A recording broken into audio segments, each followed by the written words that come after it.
Chers amis, Gemar Hatima Tova, une bonne signature à tout le monde. Dans quelques jours, c'est Yom Kippour, un grand jour. Et quand on revient après Kippour à la maison, on fait la Havdalah. Alors on ne sent pas les odeurs, mais on fait 3 brachot. Boré après Geffen sur du jus de raisin ou du vin, c'est mis du jus de raisin après un jour de jeûne. Et on fait Moré à Esh sur une flamme. Et la Havdalah normale qu'on fait Motzei Shabbat. Mais il y a une condition pour faire la bracha du milieu, celle de Moré à Esh sur la flamme, que beaucoup de gens ne connaissent pas. Et cette condition, elle est sine qua non. C'est-à-dire si cette condition n'est pas remplie, on ne peut pas faire la bracha, il ne faut pas la faire. On ne fera rien du tout. Il faut que la flamme sur laquelle on fait la bracha Moré à Esh est une flamme qui était allumée déjà avant Yom Kippour. Motzei Shabbat, on allume une flamme parce que c'est à ce moment-là que le premier homme, il y a 5783 ans, a fait du feu. Alors en souvenir de cela, on fait du feu, on prend un feu, on allume un feu et on fait la bracha dessus.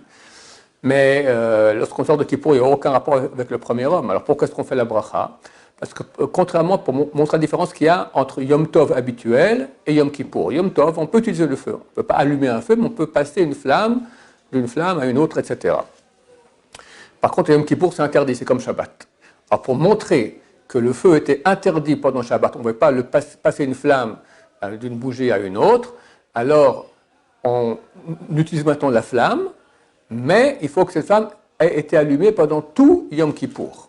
Donc il faut absolument acheter une flamme qui tient au moins 26 heures, parce que tant que rentre Kippour et sort, c'est au moins 26 heures, d'accord, et soit allumée avant Kippour. Il faut aussi que ce soit une lumière, une flamme qui sert à de la lumière. On ne peut pas utiliser par exemple le gaz, allumer le gaz et utiliser, parce que le gaz, ce n'est pas fait pour la lumière. Il faut qu'une flamme soit allumée pour la lumière.